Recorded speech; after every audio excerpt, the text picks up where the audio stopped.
buenos días. Internacional, a comercio internacional, el fundó la organización. De hecho, el gobierno ha tenido unas 240 zonas de zona franca, el que nosotros decimos que es el gurú de las zonas francas en América Latina, que es un colombiano muy conocido, colega y muy apreciado, Martín Ibarra Pardo. Me mandó hace aproximadamente 3 años una entrevista un poco antes de la pandemia que le hicieron en Perú, en un programa nocturno, donde el entrevistador hacía comentarios muy rudos sobre la zona franca. Lo hizo como una observación importante. De muchos años para acá, para ser preciso, del 2016, nosotros participamos en el segundo año de la creación de la Organización Mundial de Zonas Francas. Y es hasta más o menos 2020 que ha tenido reconocimiento por parte de la Organización Mundial de Comercio y por parte de la Organización Mundial de Aduanas.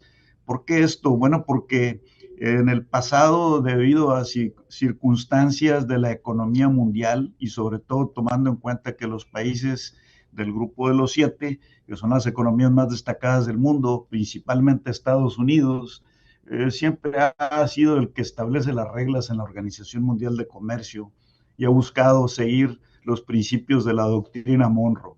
La doctrina Monroe, todos la conocemos, América para los americanos, con el propósito de sacar a fines del siglo XIX y a principios del siglo XX a los europeos de la influencia en América Latina.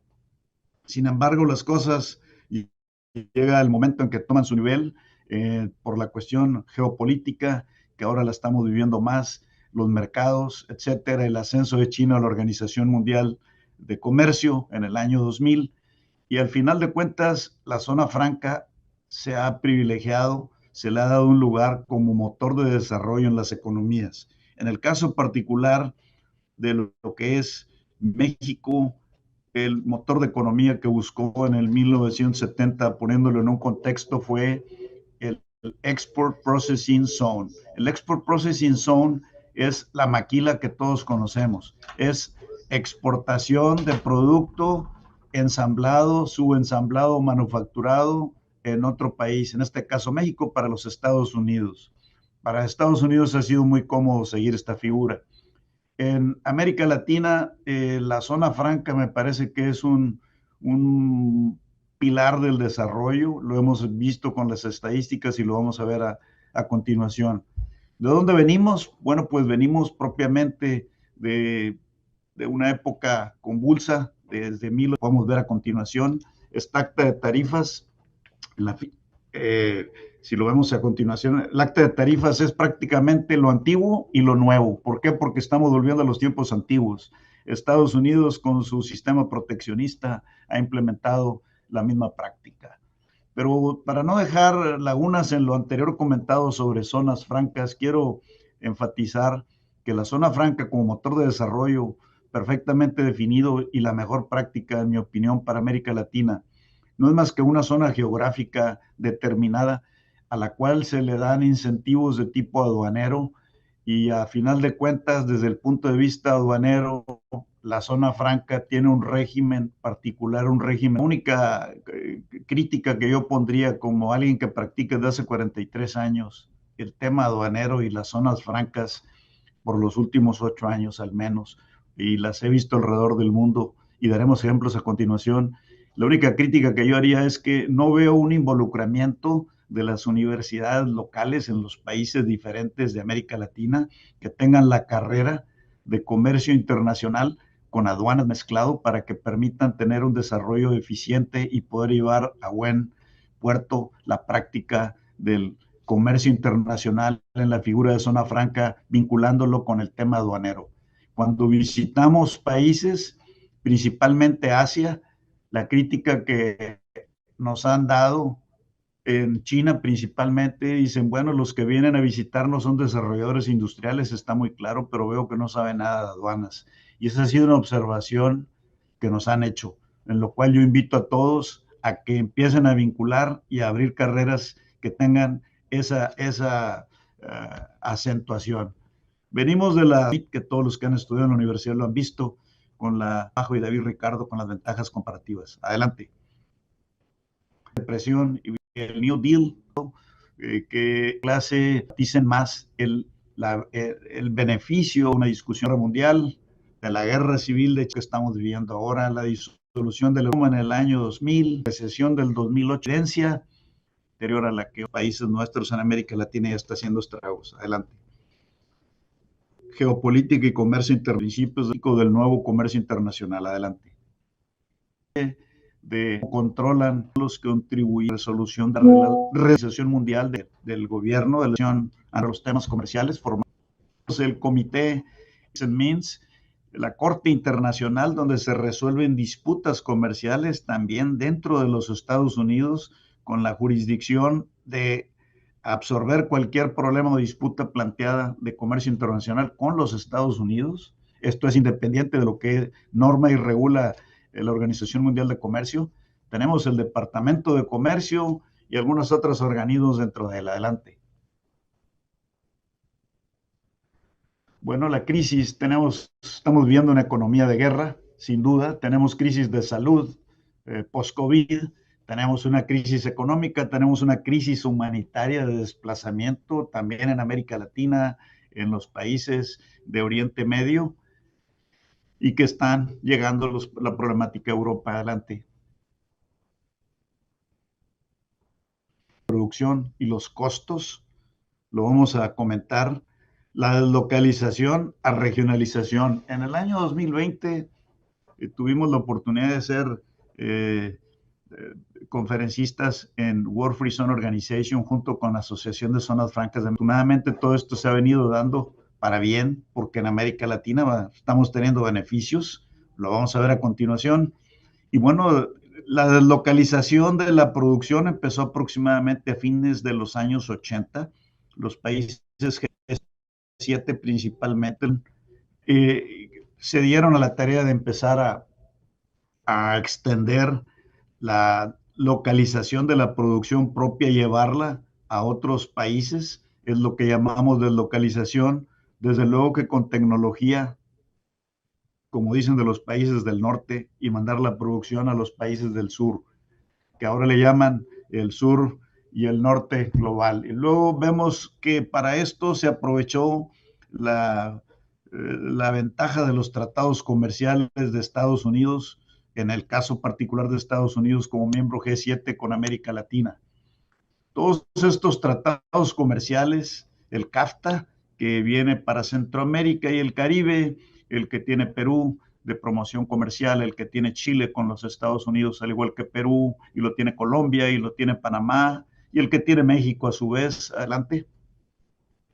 Todos estos tratados comerciales, que estos en el caso muy particular de Perú, que es de lo que estamos hablando hoy, nos traen para ver que la ventaja me parece a mí en un análisis un poco profundo, vamos a decirlo así, porque es un análisis profundo, porque he tenido la oportunidad de compartir en el año 2018 con los embajadores de Perú, de Colombia y de Chile en México, hablando de Alianza del Pacífico. Para mí es un tema apasionante, y Alianza del Pacífico como plataforma que es, si te regresas de favor al anterior, como quiera, al que teníamos primero, de tratados comerciales. Estos tratados comerciales de Perú me parece que le dan un posicionamiento a Perú más relevante sobre cualquier país de América Latina. Me parece que la posición que tiene Perú es muy buena. Si comparamos y ponemos en contexto esta presentación, esta plática, la estructura que tienen los Estados Unidos para sus prácticas comerciales, y vemos dónde estamos los países de América Latina tan pobres en organizaciones, no solamente gubernamentales dentro de la estructura burocrática de cualquier administración pública, sino también en la parte privada. No tenemos una vinculación de la iniciativa privada con estructuras sólidas gubernamentales que nos ayuden a que estos tratados que ya hay firmados, que son muchísimos. Perú es uno de los países de América Latina que tiene más tratados comerciales no solo con América Latina, sino con el mundo. Y cuando hablo del mundo, hablo también de Asia y de Europa. Es impresionante los tratados que tiene, la ubicación que tiene Perú. Creo que tiene mucho para dar. La ubicación de la zona franca de Puno la hace muy particular en la parte de desarrollo agroindustrial. Esa es la impresión que da de la vocación que tiene como zona franca. Y me parece que lo que se ocupa en México, como ejemplo es que mencioné, esto nos lleva a la plataforma de lo que es Alianza del Pacífico, profesional, y también de técnicos medios. En países como México, que han crecido y que tienen más de 15, se dales un PhD y otra cosa. La ventaja del preparatorio de técnicos medios. Adelante. Caso de que tenga un programa, cuenta que la economía mundial, vámonos a la próxima, de favor. La economía mundial, seguimos a la próxima también, a que la acumula muy propio. Adelante. China tiene Unidos de China. Esto es muy diferente y en los últimos que es económico y con países en desarrollo, con América Latina. Sin embargo, el gran diferenciador con estos países ASEAN es que aquí vemos economías que se le llaman de primero, segundo y tercer nivel. Tailandia, Indonesia, Filipinas, Singapur, son economías de primer nivel donde China sabe que puede conseguir gente capacitada, profesionales capacitados para ciertos tipos de procesos. En Vietnam, de ser una economía de tercer nivel, subió a ser una economía de segundo nivel con un alto grado de inversión y desarrollo y crecimiento de su PIB. Sin embargo, hay economías como Myanmar, Camboya, Laos, que son economías de tercer nivel, donde predomina la mano de obra, vamos a decir la barata, por llamarlo así, y también el valor de la tierra. Entonces, China puede hacer uso, como el gran contratista del mundo que China se ha convertido, puede hacer uso de estas economías de primero y segundo, tercer nivel, según convenga. La ventaja de China es que aprendió mucho en esos 40 años de su desarrollo de 1978 aproximadamente, que vino el gran boom. Después en el 2000, que se integró como miembro de la Organización Mundial de Comercio. Hasta la fecha ya han pasado 40 años donde China se volvió un país que tiene compromiso, un país que puede tomar retos y sacarlos adelante en las fechas comprometidas. Entonces China hoy en día utiliza 5 países que son sus países. Ese desacoplamiento que se habla de China con Estados Unidos es solamente una historia que no es una realidad. Vamos a ir adelante. Estas cadenas globales de valor es como estaban en el año 2010. Estados Unidos con todos los países marcados en azul, donde está Canadá, donde está México, donde está China, y ha ido perdiendo. Incluso con Alemania, son las cadenas globales de valor como se movía la manufactura principalmente. Hay otras líneas más tenues en azul, donde también van hacia otros países. Y luego vemos la economía de China también, hacia qué países se mueve. Eh, y vemos la economía de Alemania con los países que eran del este. Y vemos la vinculación con Rusia, etcétera. Estas eran las cadenas globales de valor entre 2000 y 2010. Ahora vamos a ver las nuevas, adelante. Y ahí vamos a hablar de los países conectores que venía comentando. Estos son los países conectores actualmente con los que China hace su negocio con Estados Unidos, por eso se les llama conectores. Ahora son las nuevas cadenas globales de valor, entre comillas. ¿Por qué entre comillas? Porque aunque China representa una gran parte del PIB mundial, Estados Unidos sigue siendo la economía más grande de este planeta.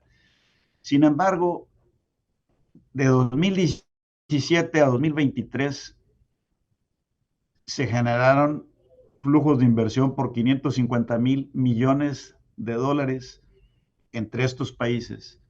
México ha sido uno de los grandes beneficiarios, Polonia, Indonesia, Vietnam y Marruecos. Marruecos empezó a integrar desde hace 20 años como un lugar de conexión, un hub connection, como dicen los americanos, en el tema automotriz, tienen energía a buen precio y muchas otras ventajas, y es un país con una economía muy sana financieramente hablando. Vietnam, todos sabemos lo que es un país que ha salido a base de un esfuerzo enorme y se ha posicionado. ¿Dónde estamos ahora? Polonia, si nos regresamos atrás a la gráfica anterior, quiero ponerles un caso de ejemplo que tiene un poco que ver con lo que el compañero Víctor Cadenas hablaba hace un rato. La que sigue, Adrián, hacia abajo, que está en amarillo. Esta.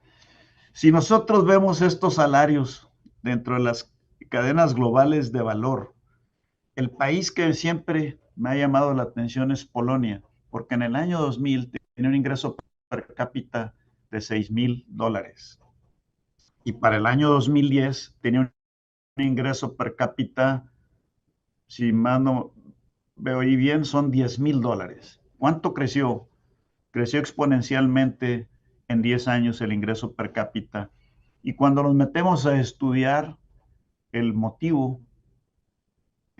principal fue la educación.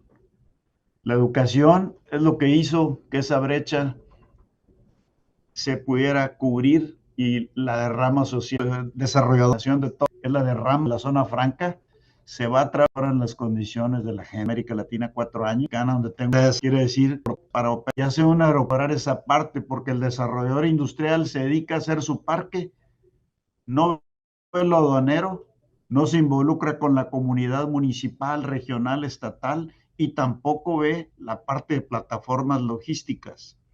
La política de calidad tiene que ser algo que con lo que nazca una zona franca. Necesitamos sacar certificaciones en qué, en cadena de suministros. Necesitamos certificarnos anticorrupción en la zona franca. Necesitamos certificarnos en manejo de la información y seguridad en el manejo de la información. Por lo menos necesitamos certificarnos en esos tres conceptos. ISO 28000, ISO 37000, anticorrupción, ISO 27000, y en una que con la pandemia quedó de manifiesto que es necesario, que es resiliencia, mantener la operación funcionando a toda prueba, a prueba de crisis de cualquier clase. La calidad llegó para quedarse, al igual que la educación. Y para cerrar, vamos a hablar de que todos los de América Latina que sean grandes exportadores, sus empresas exportadoras, junto con las zonas francas, ocupan certificarse con el operador económico. La desventaja que hay hoy en día en América Latina, estudiado por CEPAL, es un tema donde he estado muy metido por muchos años, es que el OEA, el operador económico autorizado en América Latina, es diferente en cada país. Tienen reglas diferentes, lo cual no crea un estándar en todo el continente, de habla hispana principalmente, porque Estados Unidos tiene su propio código, que es el CITIPAT. Entonces, el CITIPAT es el código de ellos, como en Singapur tienen el de ellos, en China tienen otro. Después de OEA, que es el que usamos en América Latina y en Europa, también se usa el OEA, está el CITIPAT, y después existen otros 2 o 3 códigos diferentes que son evaluación de riesgo. La empresa tiene que estar sujeta a algo que se llama visibilidad, porque las empresas que vienen a su vez a trabajar a los logísticos integradores puedan decir que existe un ecosistema logístico para operar, y ese ecosistema logístico van a querer que haya carreteras accesibles, que haya puertos accesibles, que haya seguridad jurídica. Esos son los elementos que operadores mundiales, integradores de servicios logísticos y aduaneros van a buscar y van a recomendar para ir a un país, una empresa de manufactura de transformación. Es importante que ese ecosistema logístico exista, porque ese ecosistema se vuelve un ecosistema de negocios. Gracias por su tiempo a todos. Espero haber cubierto algunas dudas. Lo único que les puedo decir es que no hablamos de zonas económicas especiales. Ya lo veremos en un futuro. Es parte del tema. Y gracias por su atención.